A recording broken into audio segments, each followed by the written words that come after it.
Hey everyone, welcome back to my channel. Today I want to talk about 4 lessons that I learned when I first moved across the world to Australia to become an au pair. When I did this, I didn't realize at the time how formative this year was going to be. But looking back, there are a few lessons from that period that have really shaped the way that I make decisions and how I trust myself. And I want to talk through 4 of them with you today because I think they're really important. And I also think they're lessons that I'm still learning.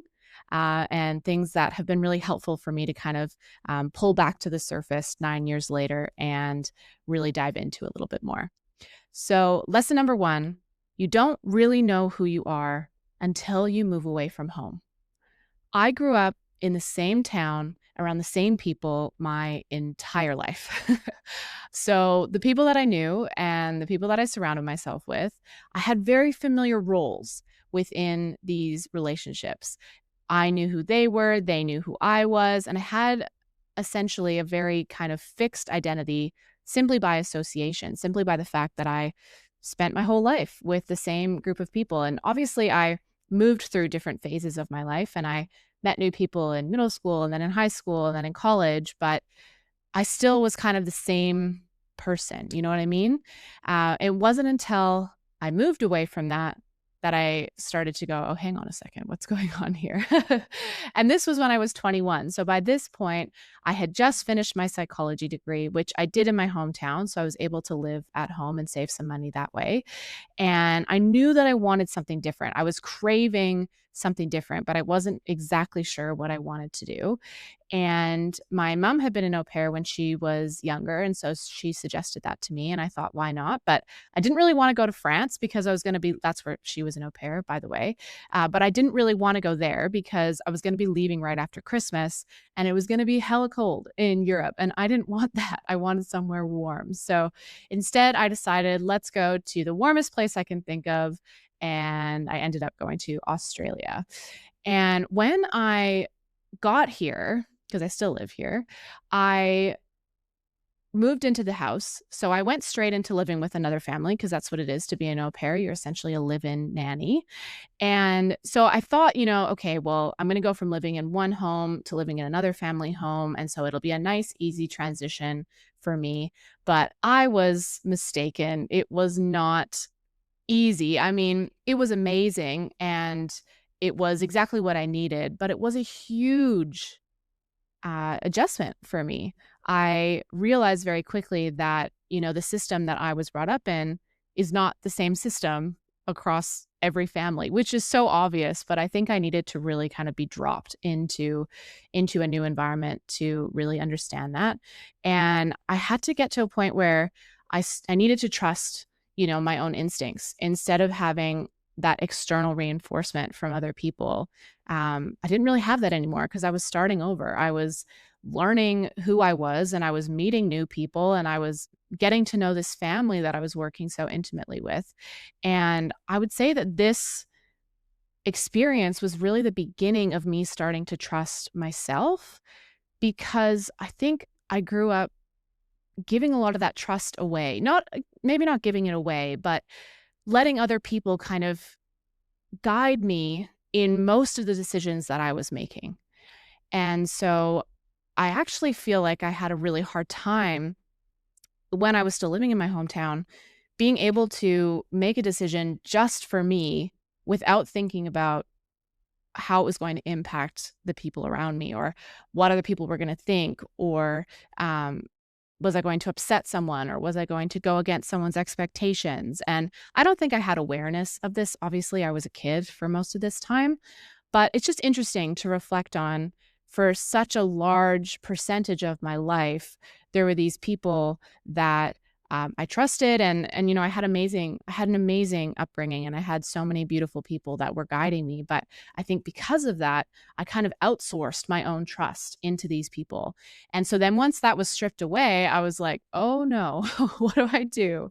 And so it was hard. It was really tricky at first to kind of lean into that side of myself and go, okay, well, if I'm going to decide to do this, there's no one behind me telling me this is the right decision or the wrong decision. I just have to trust that it's going to work out. And look, this is still something that I would say I'm working on, and it's really tricky to not have the other people that are in your life kind of push you in certain directions based on what they think is maybe best for you. And I'm not saying again that that's a bad thing, but this was my first time experiencing what it felt like to have that fully pulled away and to go, I actually can do this by myself and I can figure this out. And that was really, really important for me because it was like my identity felt chosen for the first time. It was the first time that I really got to go, okay, I get to choose who I'm going to be, how I'm going to show up in this moment, what I'm going to spend my time doing, who I'm going to surround myself with, because I was essentially starting over. Which leads me a little bit into lesson number 2, which is that being naturally good at things or having academic intelligence doesn't translate to real world competence. And let me tell you, I had to learn this lesson the hard way. I grew up thriving in the academic system. It really made sense to me. I felt like I was able to work in a way that made sense in terms of how I was able to structure my ideas and show that I understood things. And um, I was good. I was good at working within the school system. And so I was seen as someone that was really intelligent. And I was praised for that intelligence a lot. And so that became a huge part of my identity, that I was this smart person that understood how things worked, that picked things up quite easily.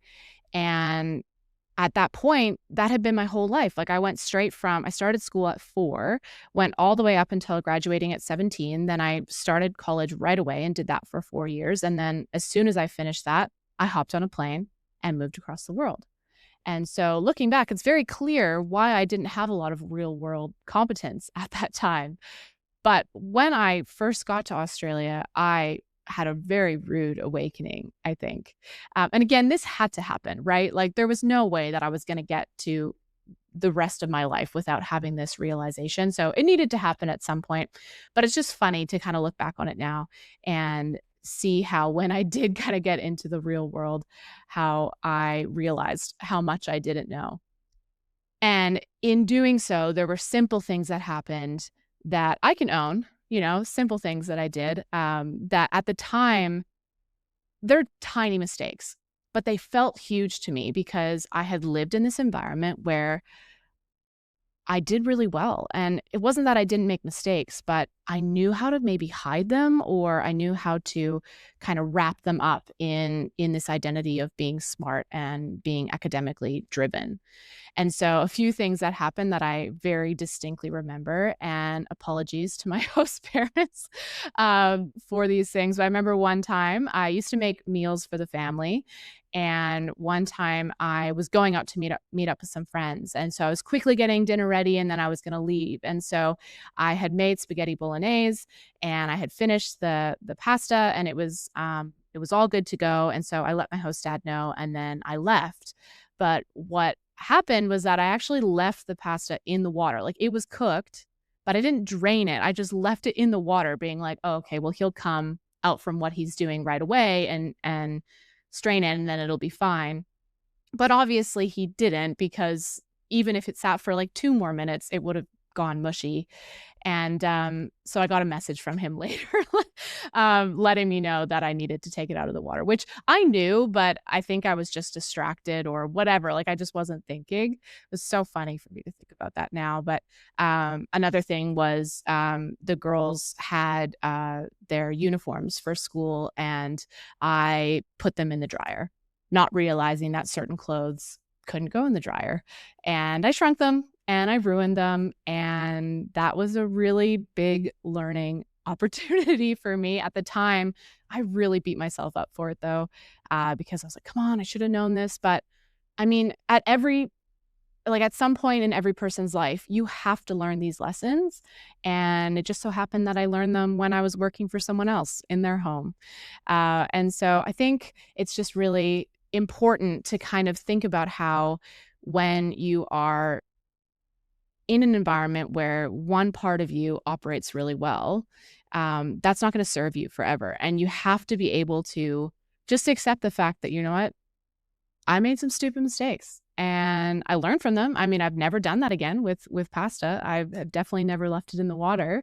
But that intelligence that I had from school, it didn't protect me from being incompetent in other areas, and I had to go through that process. I had to be bad first so that I could learn to be better, and that, again, is a very big lesson that I am still working on, learning because I there are a lot of new things that I've been learning, especially in the past couple of years, where they aren't academically related, and so I have to be okay with the fact that I'm not picking it up naturally, and I have to be okay with the fact that I am gonna suck, and that's part of the process. Which leads me into, lesson number 3. This was a hard lesson for me to learn, and I find it tricky even to kind of reflect back on it because it was really hard, but essentially, here's the lesson, that the blurred boundaries between work and home are really, really hard. And for me, I had no concept of this because I had grown up living at home my whole life and I had worked at a catering company. I had worked at a child center. I had done a couple of different things, but I had never worked from home. And I had never worked in an environment where the home was the work. So, as an au pair, if you don't know, you live with the family. And I think part of the experience is really that you integrate yourself with that family experience. So, you're doing things with them, not just taking care of the kids, but really being kind of like a big sister. And I don't think I really understood when I went into this experience that part of it. And I think I wanted that part of it, but I didn't understand how emotionally and mentally fatiguing I was going to find it to live in the same place that I worked. I didn't know at 21 how important alone time was for me. I didn't know how important it was for me to have time by myself to rest, to recharge, and to kind of get back to a place where I can show up as my best self. And so in this situation, it was kind of like a very gradual erosion of my mental well-being, really, because I didn't understand. And so I couldn't advocate for myself. I didn't know that even really what was happening. Looking back, I can see very clearly that I don't really work well in a place where there is that blurred boundary. Some people do. Some people love it, and I think that's amazing. But what this experience really taught me is that for me, these boundaries aren't just preferences, but they're actually a non-negotiable for me. Even 9 years later, now that I work from home, I have a designated office space where I'm in right now, and I do all my work here, and I do not do work anywhere else in the home. And I think that that understanding really started from when I was an au pair because I just felt so tired all the time. I was trying really hard, but I felt like I was just going off of like starting from 50% instead of being able to start from 100% because I didn't have that awareness of how much I really needed that space. And so it's essentially taught me that boundaries don't have to be restrictive, but for me, they're really stabilizing. And I think for anyone, it's figuring out what those boundaries are for you and then being able to advocate for yourself and set things up in a way that works for you. And so while I would never ever take back this experience of being an au pair because it was so amazing and it taught me so much, this was a really important lesson that for me, working in the same place that I live just didn't work and took more out of me than I was then able to give back. And lesson 4, I think my favorite lesson and a lesson that I am honestly trying to come back to is that you get out what you put in to an experience. So let me explain that. When I moved to Australia, I didn't know anyone. I had spoken to my host mom on the phone and I knew kind of what the family was going to be like, but I didn't know anyone. I had no friends, I had no family, nobody over there that I could just kind of cling on to. And so I realized that when you don't know a single person, your willingness to put yourself out there and your drive to meet people goes way up. And so there was quite a few situations where I did things that current me would be like, "Oh my gosh, I would never be able to do that."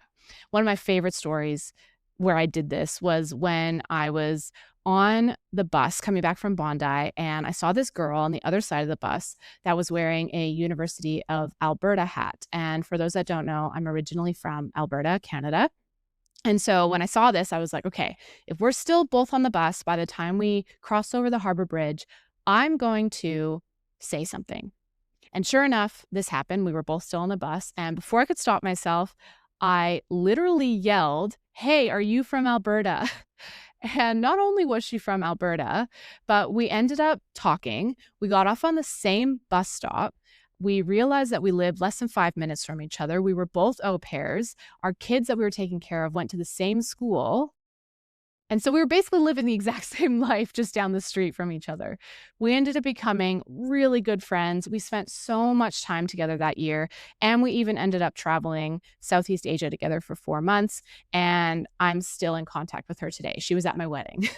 And so it was just this really cool moment where I just didn't care. I did not care about what was gonna happen. I just knew there was a chance that I could have a friend, and so I was willing to take that step and put myself out there. There was a similar situation with another very, very good friend of mine where I had gone to a cafe and she was actually my waitress. And I noticed when she was speaking to me that she had an accent that sounded familiar. She was speaking, she's from Switzerland, from the French part of Switzerland. And so I could tell there was like French in the way that she was speaking. And I grew up learning French in school. So I was asking her about, what she was doing. And she mentioned she was here with her boyfriend at the time, in school, learning English, but she was having a really hard time making friends. And when she said that, I literally put my hands up in the air and was like, "I'll be your friend." And so we started hanging out. And again, she became one of my closest friends. And we still talk to this day. My husband and I actually went to Europe for their wedding a few years ago. And we just met up with them about 6 months ago here in Australia with all of our kids. And so it's been pretty amazing how just like small moments of me being willing to put myself out there and to just say, "Screw it, I'm just going to go for it," have actually resulted in some of the most beautiful friendships and relationships and experiences that I have ever had. And it's fun for me to talk about this now because I feel like as you get comfortable, as you get familiar, as you get to form this identity, even if you do move across the country or across the world or even to a new town, you start to build this identity, you start to build those relationships, and somewhere along the way, you get comfortable again. Somewhere along the way, you feel safe and you no longer feel that drive to do something crazy and to go way outside your comfort zone and to just not care about looking like an idiot. And so I love telling these stories because it reminds me that I already have this part inside of me. It's already there. And I just have to dig it back out again. I just have to be willing to go, "Hey, I know that my life is very comfortable right now, but if I want to do something different and I want to grow and I want to push myself, I already have the capacity to do that. I just have to pull her out. I just have to be willing to look silly, to look like a dummy, to whatever, like say the wrong thing, not say it perfectly. That's exactly what I'm doing on this channel right now is just showing up and talking and not scripting what I'm saying and just being here and just chatting through these lessons because that is the whole point. That is teaching me and showing me and giving me evidence that the more that I put out there, the more that I push myself, the more that I'm going to be able to learn and the more that I'm going to be able to grow. And that this version of me has so much power and so much agency in determining what my life is going to look like. And I think that's pretty freaking cool.